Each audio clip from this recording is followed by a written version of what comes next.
Assalamualaikum warahmatullahi wabarakatuh. Salam Jaya Nusantara. Rahayu, rahayu, rahayu. Ya, jalan-jalan menikmati pemandangan semak belukar sambil saya isi penyampaian atau ujangan-ujangan yang semoga bermanfaat. Yang tidak bermanfaat silahkan tidak usah didengar, diabaikan saja. Lanjut jalan-jalan.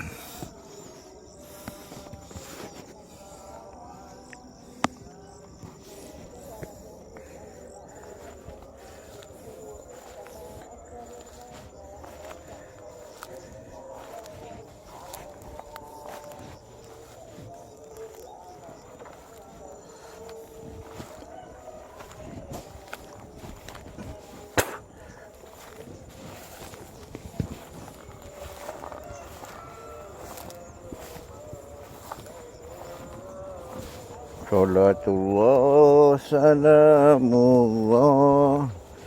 ala toha rasulillah. Aduh, jalannya retak-retak nih tanahnya, termasuk kemarau, jeblos nih. Bang lo bang tak iya, semak belukar.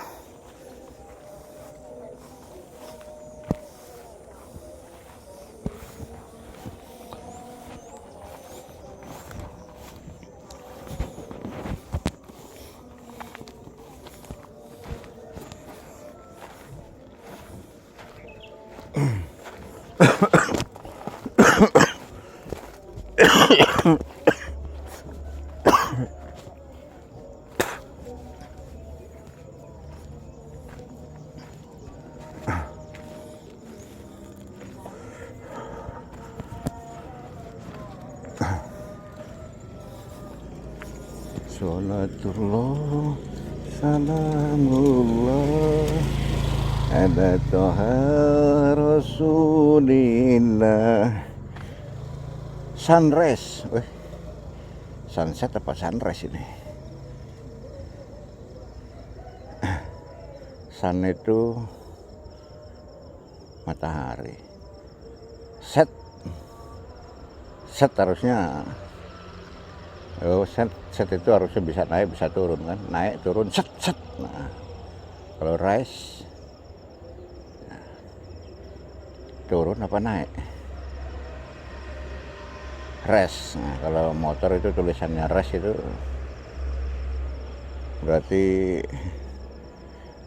hemat. Jadi ini sunset atau sunrise nih, waktu menyingsing fajar ini, matahari terbit ini. Terserah, bukan orang Inggris sih, udah lupa, udah nggak mikirin bahasa Inggris dah, mikirin nyari duit buat makan sehari-hari, sesuap nasi, udah nggak mikirin sunset, sunrise, moonrise. Yang penting bisa makan, bisa ngerokok, bisa ngopi, dah happy sambil nunggu absen giliran pulang ke alam keabadian, ya kan? Hidupnya harus dibuat senang, dibuat bahagia, karena Allah sangat benci. Bukan benci lah ya, Allah nggak punya benci. Allah sangat gimana gitulah pada orang yang selalu mengeluh ya. Orang yang selalu mengeluh itu kalau bahasa Islamnya itu namanya kufur ya. Kufur. Nah, orang kufur itu mendekati apa? Orang yang suka mengeluh itu di Islam namanya kufur. Nah, kufur itu mendekati kafir. Kenapa kafir? Ya tidak mau bersyukur kepada segala nikmat Allah. Mana Katanya nikmatnya mana? Saya nggak punya mobil, nggak punya rumah mewah. Nah, kamu lupa itu yang kamu pakai bicara, kamu pakai melihat, kamu pakai dengar itu adalah kekayaan hartamu yang dari Allah. Belum lagi bagian dalam, ginjalmu, paru-parumu. Nah itu semua kalau dijual, diprotoli satu persatu, berapa harganya? Terus kamu merasa miskin, ya kamu kufur.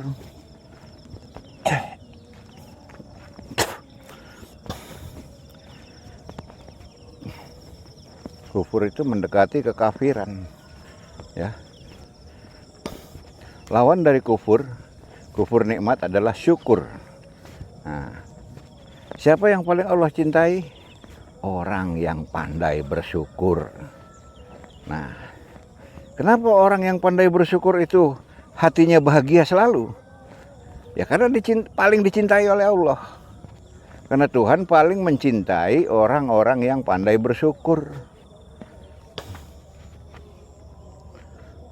Selalu bersyukur, apapun keadaannya, situasi dan kondisinya, apapun yang dimilikinya. Kaya dia syukur, sederhana dia syukur, miskin dia juga bersyukur. Itulah orang-orang yang paling dicintai oleh Tuhan di agama manapun itu. Karena kufur itu membuat atau mendatangkan segala penyakit. Akibat dari kufur, apa itu? Karena selalu mengeluh, otomatis nafsu makan pun hilang. Kemudian mau tidur pun susah. Kebanyakan pikiran. Orang mengeluh terus itu karena kebanyakan pikiran. Nah, akibat dari jarangnya makan atau malasnya makan dan kurangnya istirahat, maka berbondong-bondonglah, berjamaahlah segala penyakit mendatangi dirimu, ya. Jadi segala penyakit sumbernya dari mana? Dari kufur, ya. Jadi orang kufur itu cepat masuk kubur, cepat masuk kubur. Bukan bahasa Arab, bahasa karangan saya, kubur. Dipantes-pantesin, kata orang Jawa, digatuk-gatuk. Kufur, kubur. Orang kufur alias orang yang selalu mengeluh itu cepat sekali masuk ke kubur, ke kubur, masuk ke lubang kubur sangat cepat. Kenapa? Ya karena sifatnya yang selalu mengeluh itu membuat dia jadi malas makan, walaupun makanan ada. Jangankan makan, minum aja malas. Ya, selalu mengeluh aja, malas semuanya. Makan malas, minum malas. Tidur susah, tidur pun susah, ya, tidur pun susah, akhirnya fisik lemah akhirnya, ya. Nah, kalau fisik sudah lemah, istilahnya zamannya corona, kalau fisik sudah lemah atau imun sudah lemah, apa yang terjadi? Ya segala penyakit mendaftarkan diri kepada dirimu, berjamaah mereka, berbondong-bondong mereka datang melamar pada dirimu. Gara-gara kufur, gara-gara tidak mau menerima keadaan, selalu mengeluh. Alhasil karena kufur, tidak menerima keadaan, selalu mengeluh.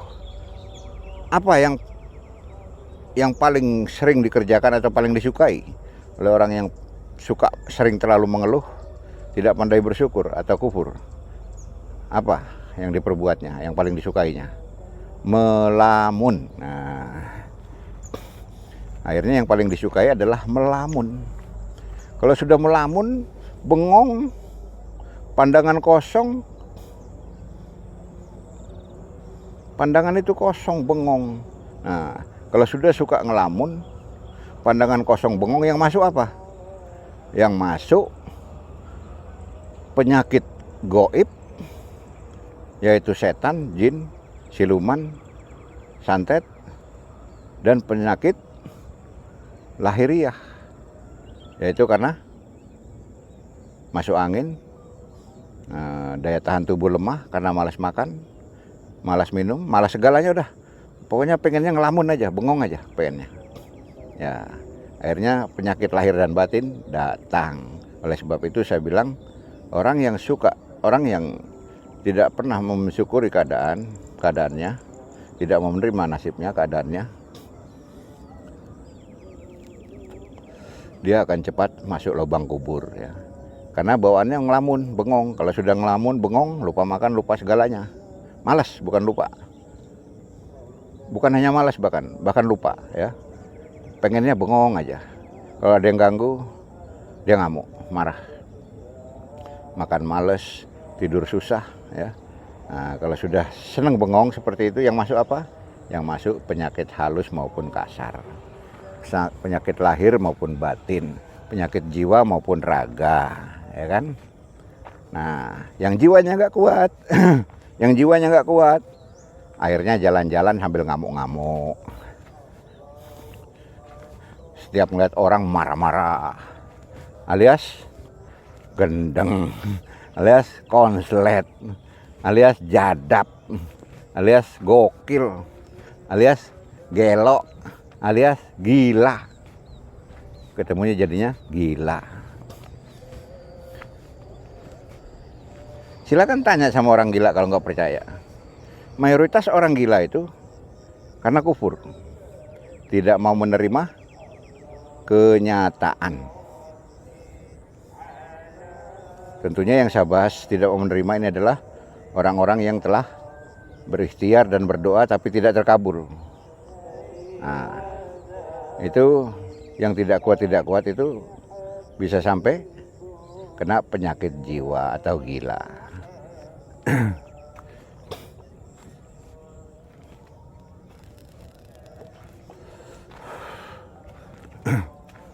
Bisa gangguan jiwa atau jadi sakit jiwa atau gila atau gendeng atau jadap ya, gara-gara kufur. Kufur adalah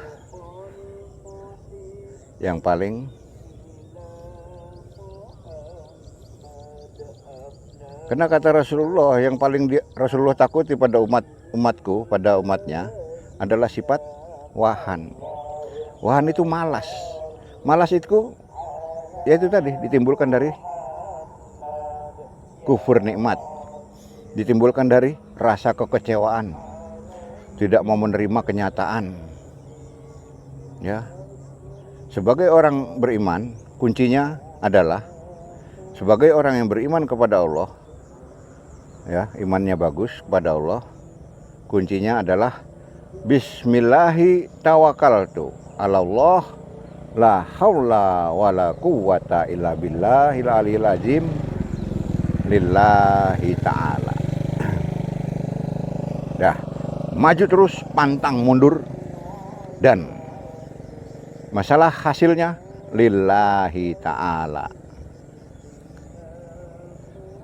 Ya, masalah hasilnya harus lillahi ta'ala.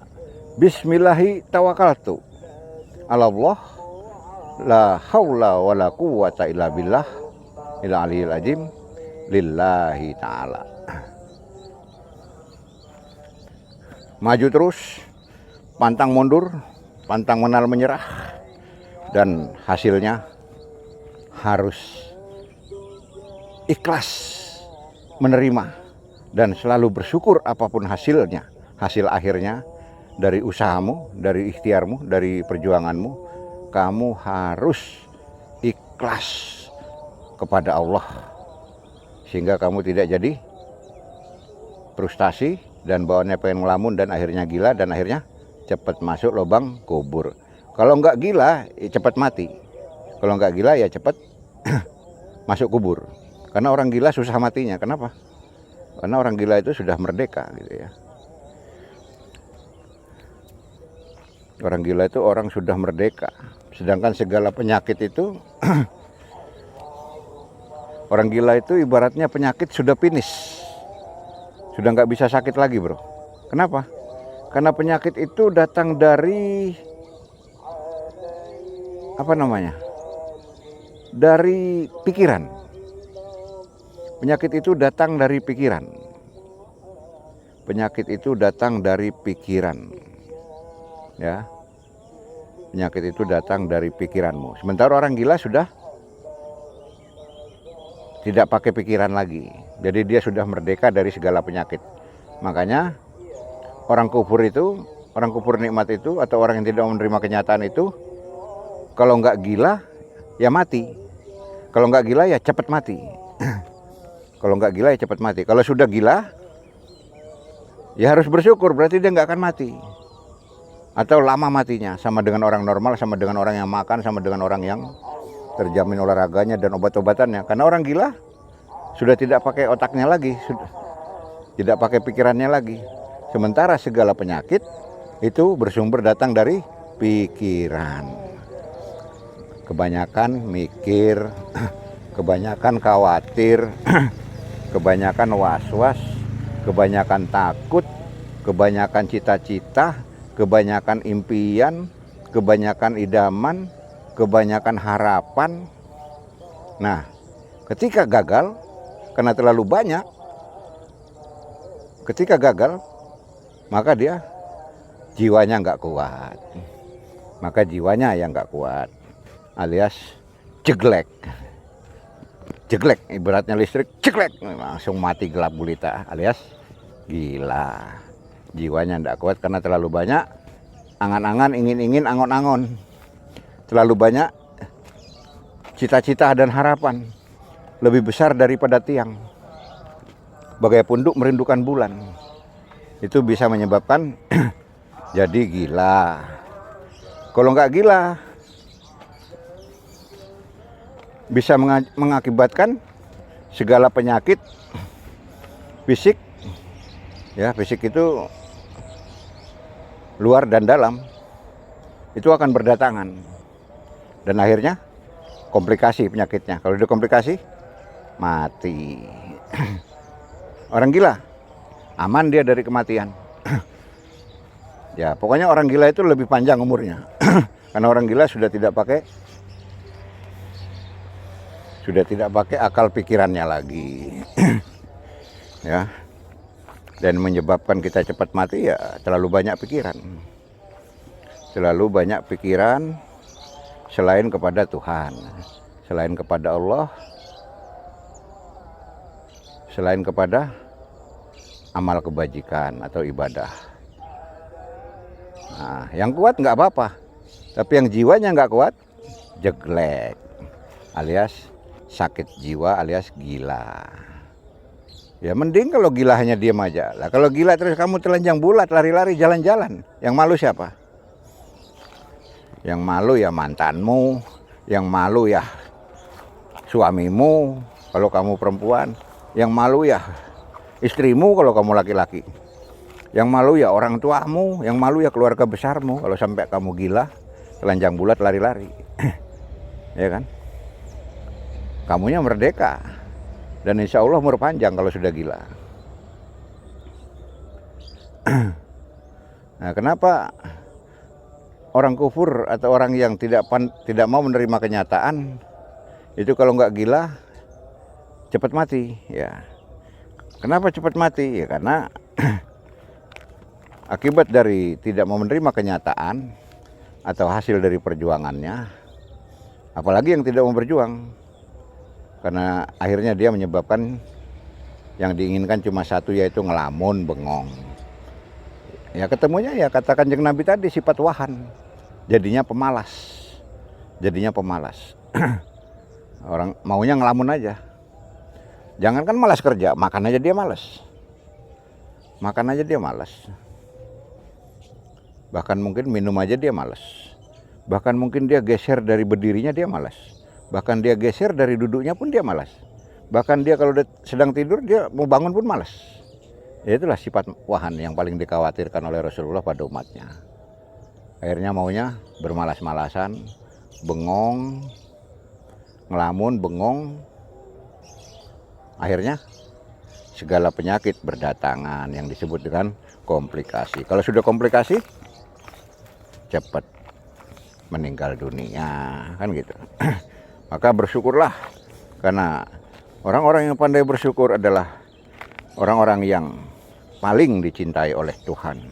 Di agama manapun itu, orang yang pandai bersyukur adalah orang yang paling dicintai Tuhan. Kenapa orang-orang yang pandai bersyukur itu selalu bawaannya bahagia? Ya karena dia dicintai Tuhan. Kenapa dia bawaannya bahagia? Karena dia selalu dicintai Tuhan. Dia sangat dicintai Tuhan. Ya, orang yang pandai bersyukur. Kenapa? Dia mau menerima apapun keadaan, hasil dari perjuangannya, hasil dari usahanya, hasil dari doanya, dia serahkan mutlak, menerima ikhlas apapun keputusan Tuhan. Makanya hatinya selalu bahagia. Hari ini Tuhan kasih sekian, hari ini Tuhan kasih sekian, hari ini Tuhan kasih sekian. Puji Tuhan, haleluya, alhamdulillah, amitabha. Itulah orang-orang yang selalu berbahagia, karena selalu berterima kasih kepada Tuhan. Nah, jadi orang yang tidak pandai berterima kasih kepada Tuhan atau tidak pandai bersyukur, ya kalau nggak gila ya cepat mati, itu aja. Nggak percaya ya buktikan aja. Buktikan saja. Apa yang saya sampaikan memang tidak pakai dalil-dalil Al-Quran atau kitab suci, tapi tidak ada satu kata pun yang tidak ada di kitab suci. Betul gak? Silakan yang kalian yang ahli apa namanya? Ya ahli-ahli Quran lah ya, atau yang hafal-hafal Quran, hafiz-hafiz Quran, apalagi yang ahli tafsir Quran. Silakan buktikan apa yang saya sampaikan. Ada nggak di Al-Quran? Ya tidak ada yang tidak ada. Semua yang saya sampaikan itu ada di dalam Al-Quran. Semua yang saya sampaikan ini, nasihat-nasihat saya di YouTube, semua ada di kitab suci. Tidak satu pun yang tidak ada. Cek saja kalau nggak percaya. Di kitab suci manapun. Cuma saya ini kan orang yang pernah belajar ma'rifatullah. Tahu orang ma'rifatullah? Yang sudah tingkatan terakhirnya, sudah tidak mau pakai dalil. Kenapa? Karena orang pakai dalil itu seolah-olah takut tidak dipercaya kalau tidak berdalil. Kalau cuma ngomong nyerocos kayak saya ini takut nggak dipercaya. Karena umat ini kan maunya cari tokoh agama yang menasihati pakai bahasa Indonesia atau sesuai bahasa daerah masing-masing, tapi harus diikuti, disertai dengan dalil bacaan kitab sucinya. Contohnya kalau Al-Quran, ya bahasa Arabnya. Baru tuh pengikutnya rasanya tenang kan. Nah, saya enggak peduli. Mau diikutin pengikut kek, mau ada pengikut kek, enggak kek. Saya pakai bahasa Indonesia. Yang jelas apa yang saya sampaikan semua berdasarkan kitab suci ya. Kebetulan saya pernah ngikuti ma'rifat. Saya mencari ma'rifat yang murni, otomatis saya tidak mau dengar lagi yang dalil-dalil. Bahkan guru saya, kiai saya pernah saya tegur. Salah satu kiai saya pernah saya tegur. Karena dia setiap menjelaskan pada saya, berpenyampaian pada saya, belakangnya pasti diikuti dengan dalil bahasa Arab, Al-Qurannya. Saya tegur satu ketika. Ustadz, ya, Ustadz saya ini mbahnya Yai, ya, karena ahli ma'rifat tidak mau dipanggil Kiai, marah. Jadi maunya dipanggil Ustadz saja. Dipanggil Kiai atau yang lainnya lagi nggak mau, dia marah dia. Jadi bukan sembarang Ustadz, ini Ustadz saya, guru saya. Saya tegur, Ustadz, nggak usahlah kalau mau wejang menasihati saya, nggak usahlah disertakan bahasa Arabnya Ustadz, bahasa Al-Qurannya. Saya sudah percaya kok Ustadz ngomong aja biasa, bahasa Indonesia sudah yakin kok saya. Justru saya jadi tidak suka kalau Ustadz bicara dengan saya selalu di belakangnya dibarengi dengan bahasa Arabnya atau dalilnya. Justru saya nggak suka sama Ustadz. Kenapa? Karena Ustadz seolah-olah takut saya nggak percaya. Padahal saya sudah bukan di situ lagi makomnya. Nah, berarti Ustadz tidak memahami makom muridnya. Memang murid yang lain sangat suka dan sangat bisa yakin kalau si Ustadz ini habis berbahasa Indonesia dan di belakangnya diikuti dengan dalil Al-Qur'annya atau Arabnya. Tapi makom saya kan sudah beda. Makom saya sudah menyimak dengan hati nurani. Ya, hati nurani itu tidak mau berbohong dan tidak mau dibohongi, gitu loh. Ya. Hati nurani yang sudah terlatih, yang sudah sangat terlatih ya. Tidak mau berbohong dan tidak mau dibohongi, itu hati nurani. Orang-orang yang sudah sangat terlatih, apalagi sudah pernah ikut torekot marifat. Torekot hakikat marifat. Itu hati nuraninya sudah sangat terlatih itu. Sudah nggak mau bohong dan tidak mau dibohongi itu. Sudah nggak mau bohong dan tidak mau dibohongi atau tidak bisa dibohongi. Aduh, sambil duduk dulu mumpung ada tonggak. Tonggak patok nih. Tonggak patok batas tanahnya orang. Mungkin batas patok jalan tol nih mungkin. Nih di belakang saya jalan tol nih. Jalan tol Gresik. Ya, penyegaran pagi hari yang kata Rasulullah sampaikan. Walau hanya satu ayat, ya kan? Terus kata Rasulullah juga, jangan lihat dia anak kecil. Misalnya seorang anak kecil menasihati kita, jangan kamu lihat dia seorang anak kecil, lihat isi dari nasihatnya. Gitu kata Rasulullah. Apalagi saya bukan anak kecil, saya orang tua ini. Saya sudah masuk mbah, jadi mbah ya. Apalagi guru ya, yang memiliki banyak murid dan muridnya puluhan tahun lebih tua dari saya. Dan murid-murid saya dari dulu memang terdiri dari TNI dan Polri ya. Kebetulan saya juga pensiunan dari TNI sih ya. Kebetulan saya juga dulu TNI ya. Jadi wajar kalau murid-murid saya sampai sekarang masih banyak TNI dan Polri ya. Bukan mau pamer. Masa perkenalan dari pamer.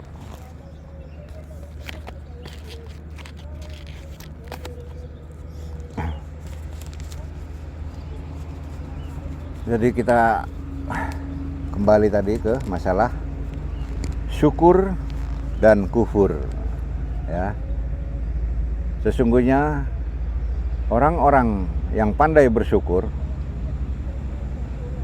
adalah hatinya sangat selalu berbahagia. Hatinya selalu berbahagia.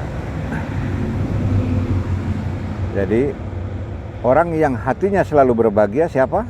Adalah orang-orang yang pandai bersyukur. Bukan orang kaya. Bukan orang kaya. Bukan yang punya mobil mewah kayak Raffi Ahmad. Atau kayak para artis, para pejabat-pejabat yang punya rumah megah, punya villa di mana-mana yang sangat sejuk. Bukan. Yang selalu hatinya berbahagia bukan mereka. Ya ada juga di antara mereka yang hatinya berbahagia. Tapi pasti banyak sodakohnya. Kalau tidak banyak sodakohnya pasti menderita. Pasti menderita. Apalagi didapat dari barang yang halal. Nah, jelas bahagia dia. Kenapa? Hatinya tenang. Tapi yang kekayaannya didapat dari cara yang tidak beres, ya tidak akan pernah bahagia dia. Kenapa? Bawaannya ketakutan. Takut kelacak intel, takut kelacak reserse, takut kelacak KPK. Bawaannya takut, bawaannya gelisah. Orang gelisah takut nggak akan bahagia. Ya. Jadi kebahagiaan itu bukan miliknya, bukan kewenangannya orang kaya, bukan kewenangannya pejabat, bukan kewenangannya orang yang harta karunnya banyak, bukan. Kebahagiaan itu adalah miliknya orang-orang yang pandai bersyukur, menerima dengan tulus ikhlas atas segala perjuangannya, usahanya, hasilnya adalah dia yakini itu adalah dari Tuhan. Karena dia meyakini itu datangnya dari Tuhan hasilnya, maka berapapun yang Tuhan beri, dia harus senang, harus bahagia, harus merasa berbahagia, ya. Dan kenapa orang-orang yang pandai bersyukur itu kok bawaannya bahagia? Ya, sudah jelas. Karena mereka adalah orang-orang yang sangat dicintai oleh Tuhan. Kenapa orang-orang yang sangat dicintai Tuhan itu hatinya berbahagia? Ya, karena mereka itu orang-orang ahli bersyukur itu adalah sejatinya, aslinya adalah para penghuni surga yang sedang rekreasi ke planet bumi. Tuh. Tuh, kalau mau tahu rahasianya, siapa itu orang yang pandai bersyukur? Nah, kalau kamu belum pandai bersyukur, dekatilah itu orang-orang yang pandai bersyukur. Pasti kamu ketularan. Ketularan apanya? Ya ketularan bahagianya. Bawaannya ingin bahagia, bahagia terus. Kenapa? Karena yang dibahas adalah rasa syukur. Rasa syukur, terima kasih, puji Tuhan, haleluya, amitabha, alhamdulillah, alhamdulillah. Puji Tuhan, puji Tuhan, puji Tuhan. Yang ada di lidahnya selalu puji Tuhan. Dapat berapapun, dikasih berapapun oleh Tuhan, dia bilang puji Tuhan. Alhamdulillah, amitabha, haleluya.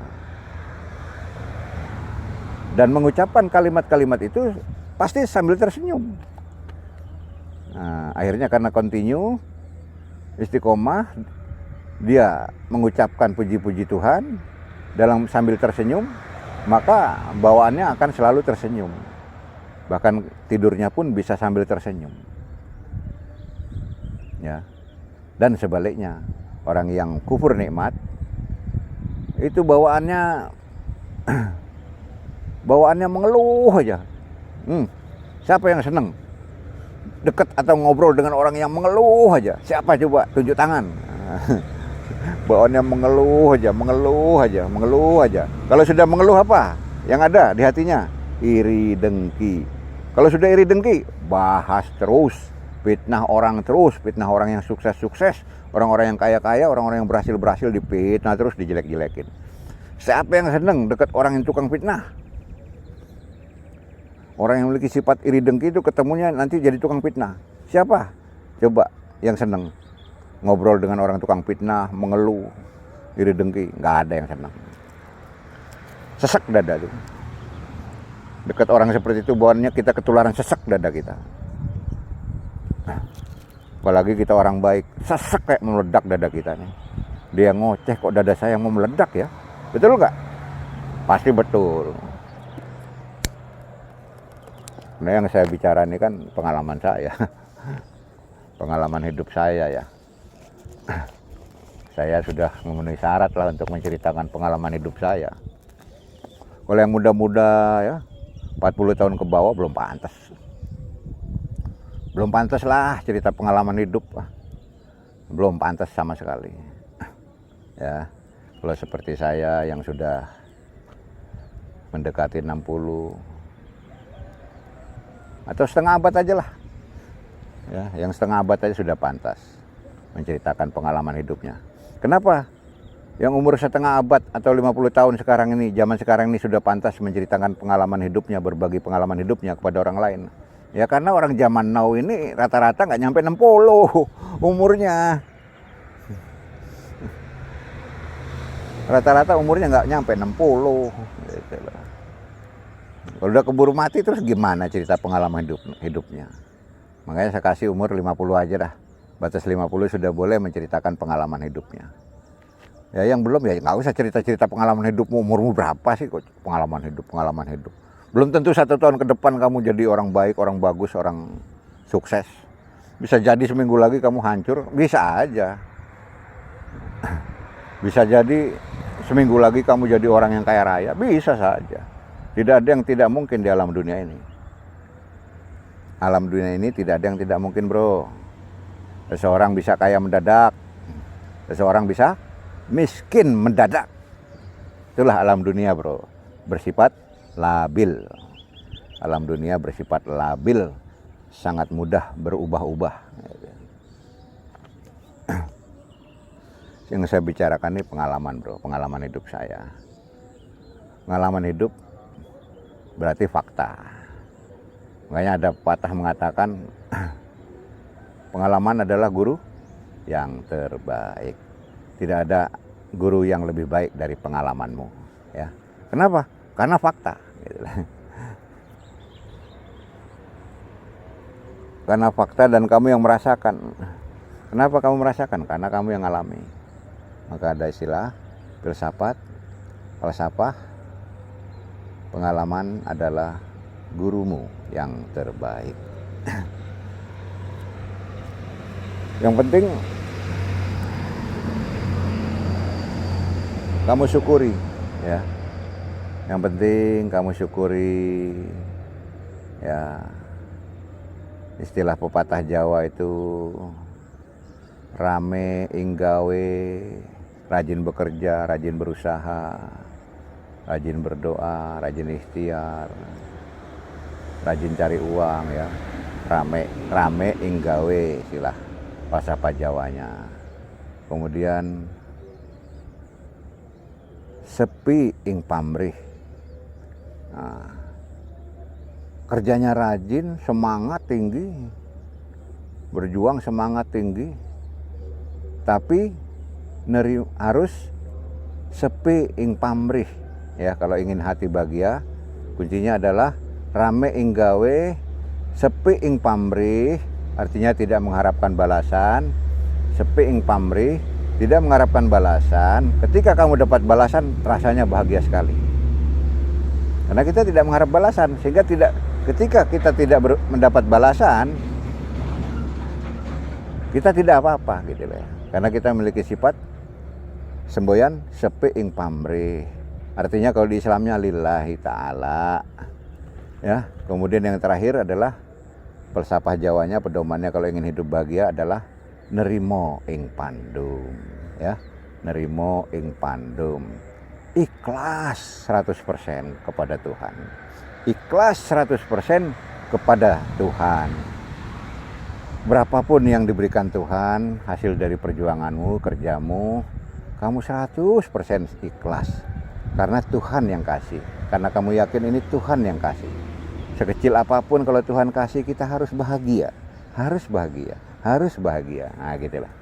Ya, saya ulangi ya. Jadi kunci bahagia di dalam falsafah Jawanya adalah rame ing gawe, ya, sepi ing pamrih, dan terakhir adalah nerimo ing pandum. Baru kamu bisa berbahagia. Bukan harta yang setinggi gunung emas Semeru. Misalnya kamu punya harta yang setinggi Semeru berupa emas, tidak jaminan untuk kamu bahagia. Bahkan saya katakan tidak akan bahagia kamu. Kenapa? Bawaannya was-was, takut dicoel sama orang, dibocelin orang, dicolong orang. Bawaannya was-was, khawatir tok isinya. Orang khawatir, was-was, nggak ada yang bahagia.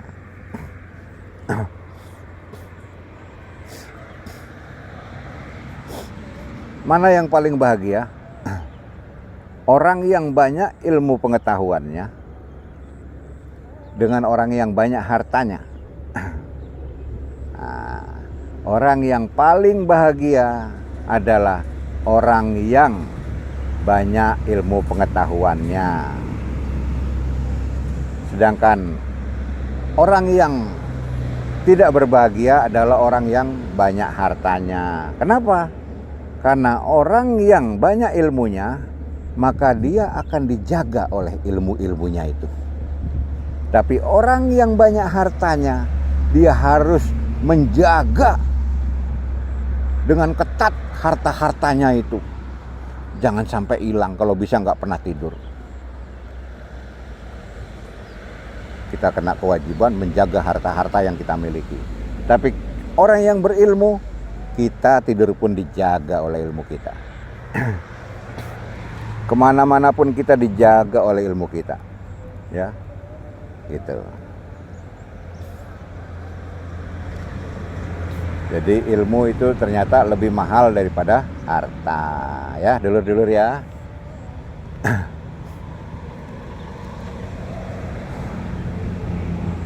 Seperti itu pengalaman hidup ya.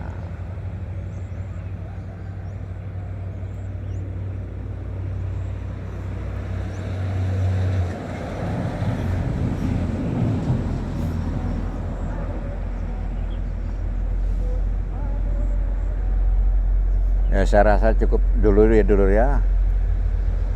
Jangan dari saya untuk pagi hari ini ya. Apabila ada yang bermanfaat untuk kalian, terimalah dengan hati, senang hati, dan syukurilah, sesungguhnya itu adalah datangnya dari Allah. Dan apabila ada kesalahan apa-apa yang saya nasihatkan, ya itu adalah datang dari pribadi saya sendiri sebagai manusia yang tempatnya kilap dan dosa ya dulur ya. Semoga kita selalu dirahmati Allah, dilindungi Allah, dilancarkan segala usahanya, cita-citanya, urusannya, dan dijauhkan dari segala mara bahaya, dan dijauhkan dari segala pikiran kotor atau pikiran untuk berbuat jelek atau jahat. Amin, amin, amin ya robbal alamin. Salam Jaya Nusantara. Rahayu, rahayu, rahayu. Assalamualaikum warahmatullahi wabarakatuh.